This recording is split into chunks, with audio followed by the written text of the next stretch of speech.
Hey everyone, we're here with Mike Bagelman, fresh off of his trip to the YCS in Raleigh this past weekend. Why don't you tell us about how the event was? I thought the event was amazing. The weather was pretty good, other than Sunday. It was really crowded. I think we had 1,845 people at this YCS, so it was a packed house. I played in the main event. I had a lot of fun, although I had a mishap in round one. I play a card called Jack in the Hand for some of the Foo players. You know this. It was interesting, and accidentally my opponent left my card in his deck, so we both got deck errors, and so we had a double match loss, which is very unfortunate. But other than that, the event was a lot of fun. I played through round 8, at which point I was X3, and then I dropped from the event. And then on day 2, I decided I was going to play in regional. I've always wanted one of these really cool boxes, but you have to get top 4 basically in a regional. So I wound up winning the regional, so I got this box, which I've always wanted. I'm a bad player. It only took me 6 years to get one.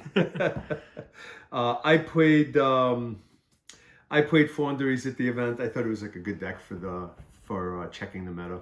Awesome. So yeah, the profile we're going to do now is the when you played in the side event, right? After Correct. the changes you made? Yeah, after the changes I made. Awesome. So, Yeah. And on that note, I made some changes based on what I saw on day 1, assuming that day 2 was going to be similar people that were playing. And I realized I made some incorrect deck choices. So I had the chance to go and fix my deck choices.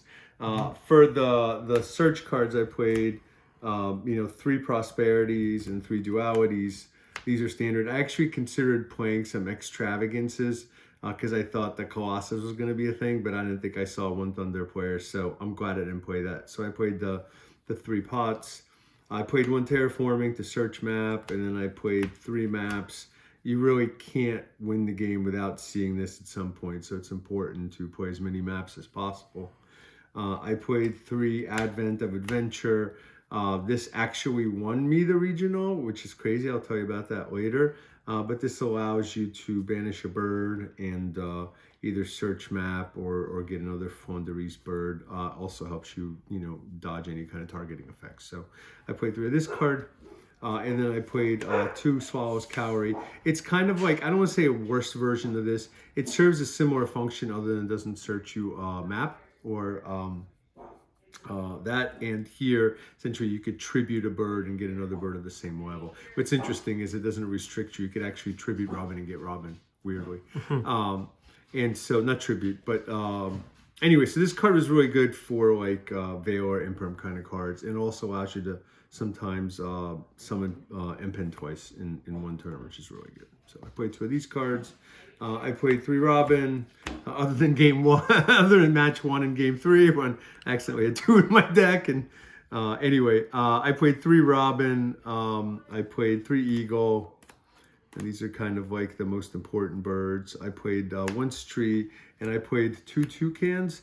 I chose to play 2 Toucans because it combos with map. It's really, this plus map is still kind of full combo versus this plus map sometimes doesn't really do anything. Also, in the main event, I did play Jack in Hand. I would often reveal 1 Toucan, 1 Eagle, and 1 Robin, and it kind of mind gamed them a little bit. You'd be surprised at how many people took Toucan thinking that there was something up. And I would just take Robin. So it was kind of like really interesting. So this was my little bird lineup. I played 1 honorary bird and some more Bird of Perfection. Predominantly, this is used for like chain blocking around effects like Ash, etc. But this also helps you summon Penguin twice in 1 turn because this is like an extra bird. And so you would have Penguin plus this, and you could summon a second Penguin over that. So this is really good. I didn't always use it first turn if I had like enough things banished. Sometimes later in the game, this comes up, and it's more valuable when they already have like interactions as a simplified game state. So I think 1 of is mandatory. Would you ever consider playing 2 with the Simorgh field spell? Or? I used to play that a long time ago, but the format is such that you really need to have space in your deck for like very high power defensive cards. And there's times to play consistency builds, and then there's times where you really need some more defensive cards. I don't think the format we're in allows you to play additional kind of cards that are extenders and chain blockers and things like that. So if the format ever changes, I may go back to playing 2 plus the field spell. But I think right now it's not a good time to play that. In terms of big birds, I played 2 M-Pen. I call this penguin all the time, but 2 M-Pen, 1 Ryza, and 1 Apex Avion, aka the chicken.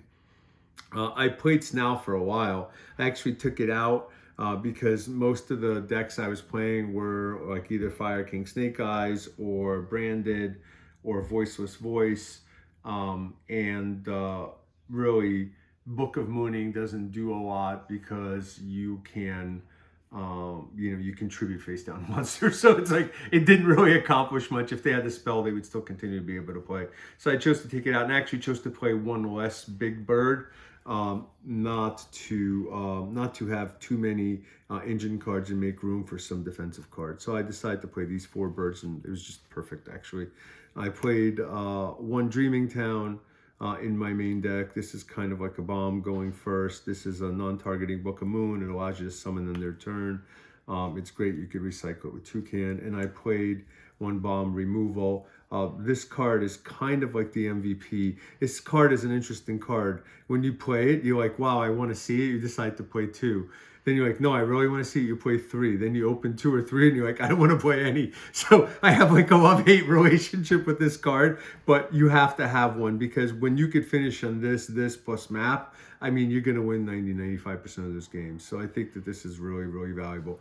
Also, this kind of bails you out. If you drew like 4 birds in this, you could put them back and it's like you get a mulligan aspect of it. So I played 3-Dimension Shifter. I'm a very bad player. I don't know why, but this card doesn't like me. I drew it on Saturday in 8 rounds. I drew this twice. So, and this is a very hard game to play as a full player when you don't see Shifter that often. So I wish I saw this card more often. When I do, it's of course really, really good. But I think it's like required.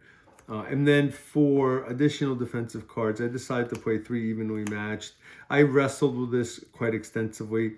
I'm friends with Ryan Fletcher. He's also a Foo player. And we kind of went back and forth on Dark Roar versus Evenly and that whole conundrum. And I came to the realization that no one's putting up spell trap negates.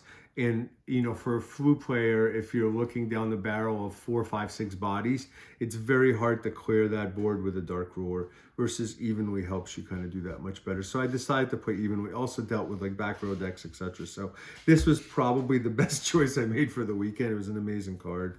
And then I played a couple of more kind of bomb-esque cards. I played 2 Thrusts. This was also something that Ryan convinced me to do. And I'm grateful for that because essentially in this current format, every archetype has monster effects. This card is actually just never dead, this format. And there was a game that I had won where I got drolled and I saw this and I was able to make a penguin and then I just thrusted for Harpies, which is the other bomb. Even though I didn't have the Dreaming Town, this still won me the game. So it's like really, really interesting. This card was actually better going second, but we'll save that for later on in the deck profile. But these are the cards that I played. I played a total of 40 cards. I always play 40 cards. This deck tends to lose to itself, so you really don't want to play more than 40 cards. Okay. A couple of quick things of cards that some people may be considering, but you chose not to play is Small World. Yes, I played Small World up until this event. I played Small World with a bunch of bridges, and I was actually playing that with Fossil Dyna. The reason why I chose not to play Small World with Fossil Dyna is the fact that most of the top decks ran 12 to 15 hand traps, plus they ran, tactics cards, plus they ran 3 droplets. Like, it seemed like every deck I was playing had droplets in the deck. And in a world where you have 3 Imperm and 3 droplets in the deck, Small World to pivot into Fossil Dyna just makes no sense because you make their droplets better. And so I wound up cutting the Small World because I could no longer really pivot into Fossil Dyna. And the card economy doesn't work out to waste birds just to get another bird. So I wound up choosing not to play it for this specific event. Okay, and then one more too about... You mentioned not drawing Shifter, but there's potentially more Shifters in Dimension Fissure. What are your thoughts on that card? Yeah, so the interesting thing about Dimension Fissure is I tried to stay away from cards that had infinity signs on them. My joke is that I don't want to make their back row removal better. And so when you have cards like Macrocosmos or Fissure or those kinds of cards, like lose one turn, etc., I didn't want to play any cards that had to be on the field in order for them to be good. You know, rivalry, those kinds of cards. So I wanted to play trap cards or any kind of cards here that lingered for the rest of the turn. I did consider playing different dimensional ground, but ultimately I just, like Ryan Fletcher says, I skipped the middleman and I just went right to Featherstorm. So that was the thought behind not playing Fissure. Okay, cool. Yeah, we can go into the extra deck real quick. Okay, so the extra deck is I played 3 Entis. No, I'm joking. The extra deck is I played 1 Entis. You kind of have to do that to kind of, you know, keep yourself honest. 1 Almirage. The Almirage is something that you would use to go into hit if need be. 1 Anima. Anima synergizes with the deck because it's all level 1s. Also helps you make dark. For removal, I played SP Little Knight. I didn't play Nightmare Phoenix. I could have, I just didn't. This kind of serves the same functions, but is a little bit more versatile. I played a Dark, which synergizes with Anima. I played a Hitta, which synergizes with Almirage. Unicorn, I like this card. It's simple. It allows you to like link climb. There have been games where I've had to make access code, and this kind of helped me get there. I did play Celine because we do have Shifter sometimes, and Shifter is a spellcaster. So, you know, I would hate for me to be able to make Celine and have a Shifter in the graveyard and not be able to make an access code talker. So I wound up playing Celine. I did play an access code talker. I have had these crazy scenarios where I've used this to out a skill drain. I know it's like really, really weird, but you can theoretically make this, and in a very simplified game state, pop the skill drain, just play the next turn. I played an Apollo because like Dark take SP is a thing, and sometimes a 2-body Apollo can just carry you for a turn when that's all you really need. I played Goddess to deal with any of the towers kinds of monsters. I played the package of Downerd with Zeus, never summoned that, and Typhon, which won me a match. I should have probably played like 3 of this card and 2 or 3 of these packages and got rid of all these blue cards here, but I didn't. But I will, going forward, probably play multiples of this card. This card's really good. It doesn't floodgate us because our monsters are under 3K. There was a scenario where I attacked over SP, then I detached and I bounced a Mirror Jade, so it didn't get its effect because it went back into the deck. And then I was able just to win the game from that point on. So this card is actually really, really good in Flu, and it's live like 99% of the time in the current format. So this was my extra deck. And for my side deck, I kind of had to like keep myself honest. I chose to play 2 Dark Ruler no more because maybe I would have run into like Colossus. Voiceless Voice could be a problem if they have a lot of back row plus Slow and Skull Guardian. So I decided to play 2 of them. This was a skip the middleman card, Change of Heart. Instead of playing Triple Tactics Talent, we're never drawing 2 in Flu. It's a meme. Like, what are you going to do? Draw 2 more birds? It doesn't matter. So what you're really going to do is take. So just skip the middleman, play Change of Heart. This card's like really, really good. It could sometimes be an extender. Take one of their guys, you have Ego, and you could play the game. I kind of did this a little differently than others. I played 1 Cosmic, and I played 2 Lightning Storm. I didn't see many people playing this. I think this is correct to play. This in combination with some other cards wound up winning me a game. I'll talk to you about that in a little bit. I played 3 Nibiru. You kind of just have to play Nibiru. It kind of checks all the summon 29 times kind of boards. And, you know, just you have to make sure you time it well because most of them will now go into Apollo since there's no Baron anymore. But you kind of, you know, have to play Nibiru. I played 3 Ash. You know, Ash is Ash. Never saw it. Never sided it. Never saw it. And then for going first, I played 2 more Featherstorm and 1 Called By. I chose to take Called By out of the main deck after about a year. Reason being is I win about 28% of my die rolls. So I'm not going first much. And the other is that in today's format, they're activating like 3-4 things in their graveyard. So like, okay, you really just get rid of one of their effects when this could just be something that can get your engine going. So I just decided to side this for going first. Yeah, this was my side deck. Cool. So just for people who may be looking to pick up this deck, What kind of cards are you like looking to side out when you're putting these cards in? Oh yeah, this is really, really good. So let me show you how the siding works real quick, just as a quick example. There are basically cards that are designed for going out. Now, you always want to keep this and this, even if you're going second, because the whole idea to this build is to break their board and set up control, correct? So like actually having this going second is really, really good because you could potentially just thrust into this once you have a penguin up. Right? But the kinds of cards you would side out going first is real easy. You side out 3 evenly matched, directly side for these.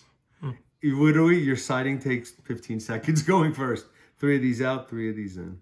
Of course, if you're playing versus like decks that don't need shifter, you could potentially side ash, but like I personally didn't do that. I'll explain. So this is an easy kind of like thing to see. Always keep these. I always kept shifter. I never sided out even in a Floowandereeze. Because I think it's like people are always going to play draw, and this basically is like 3 called by for draw. So I actually never side this out. I played a cash, never side this out. This is my own personal preference. You can choose to side them out. I just never side out shifter. The cards that are actually totally side outable are as follows. I side out 1, 2, because you don't need 2 toucan going second. 3, 4, depending on the matchup, 5. Right, so these are kind of like the cards you could always side out. Now, sometimes you want to keep this in depending on the matchup, but a bare minimum, you want to side at least these 4 cards out. And then, you know, you could kind of think about other things. But these 4 go. This is 5. Now, if you're playing in this like back row kinds of decks, like you clearly don't need this. Does that make sense? So you could side that out. So basically, you could kind of take 6 cards out if you want. And then it becomes really easy to side because you're essentially going 6. And then you could basically side in 3 and 3. Or you could side in 3 and 3. And if you ever want 5 cards, you mentioned that you have very easily some 2 of cards that you just like want to take out or thin the herd. Yeah, 100%. And every once in a while too, is that if I'm playing somebody that's like I played a Snake Eyes variant with Infernoid cards, which was like super weird. They have this one card that they could dump something to the graveyard and copy its effect, and it's not once per turn. So, you know, I weirdly had to deal with like a lot of interactions on one turn. So you may want to like side differently for a matchup like that because you're gonna come across these kind of matchups.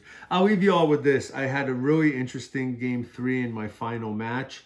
I won die roll, but I actually lost game 1 very swiftly. I got waxed, so I kind of scooped very quickly. I did win game 2, and in game 3 that went longer. In game 3 we had about 15 minutes left. He went first. I drew evenly. I drew Lightning Storm, I drew Advent of Adventure, I drew Toucan, and I drew the Trap. I looked at the hand, I'm like, gosh, how am I going to play? This isn't very good. I didn't have 1 interaction. And I kept thinking to myself, I wish I had Nibiru, because he was just spitting out his whole hand. Of course, I top decked, the 6th card was Nibiru, so I'm like, oh, great. I wish these were switched. I kind of assessed the board state, and it just came to me how I can get through the board. The play was like crazy. I started out with a Lightning Storm on his back row. He had Poplar, he had IP, he had an Imperm, and he had Fire King Island, or the Island card, which destroys all monsters. So by essentially Lightning Storming all the back row, it forced him to destroy all the monsters. He destroyed all 5 monsters. Of course, he triggered all the effects. He had Amble, Whale, and Grave, so he summoned back IP. He summoned back Garunix. He summoned back Arvada and 2 other monsters. So he summoned back 5 monsters. I then played evenly and kind of wanted to see what he was going to keep. I had a feeling he was going to keep Arvada, which he did. In the previous chain, he added the original, and he added Ponix to his hand, so I knew he had 2 cards. So he had 2 cards in hand with Arvada on the field, and I had Advent, I had Toucan, I had the Trap, and I had Nibiru. So I thought about it, and I just realized that maybe I just play on his turn. So I actually activated Nibiru on my turn in main phase 2 because he had summoned 5 times that turn.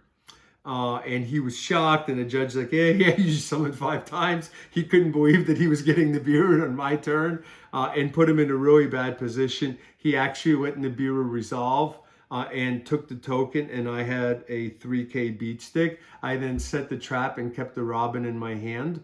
And then he was in a bad situation because a lot of his cards got banished. He decided to start link climbing to figure out how to do some damage because we were getting close to time.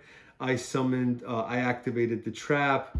I summoned Robin, summoned Eagle. He had no interactions because I knew what was in his hand from the previous turn. I essentially was able to clear my little birds and end on a Nibiru, which was 3K, and the penguin. And he started kind of scrambling, going up, up, up. He had a Raging Phoenix, Poplar, and a Sunlight Wolf, and then time was called as he entered battle. So I'm at 8,500, and he's now in battle phase. And then I did the math when he did. I'm like, okay, if I play this correctly, I win the game. And then he attacked with Raging Phoenix to try to put it into the graveyard. And then I cut that in half. He then attacked with Sunlight Wolf, also crashed it. Raging Phoenix then came back out. It gained the life, but unfortunately, after all that happened, I wound up winning by about 600. So it was a crazy, crazy game. So the reason why I'm telling you the story, if you look at this hand, you're like, oh my God, I'm going to lose this game. But you kind of have to think about every hand and say, okay, there's a way to play this hand. There's a way to play this hand. So I was really blessed, and in a moment I saw the line of play, and I think Nibiruing somebody on my turn and then playing on their turn was probably like the 5-head play that I made for the entire weekend.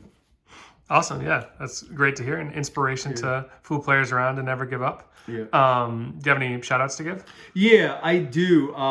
I want to give a shout out to Ryan Fletcher. He's also a Foo player. We've become friends and we banter a lot. We also work together on TCG Fandom. That's my next shout out. I want to give a shout out to everybody that came to the TCG Fandom party on Sunday night. It was amazing. Thank you everyone for behaving really, really well. We had about 150 plus people, lots of food, lots of dueling. So it was a really great night. And Tobacco's Roads, the bar was really, really great. Shout out to Rachel and everybody that kind of like helped me make some good card choices. Awesome. Thanks. What's the next event we'll see you at? I'm going to skip Indy. I have work and life. Next event will be Nats, and we're planning lots of really cool things. Cool. See you all around. Bye. I think it was a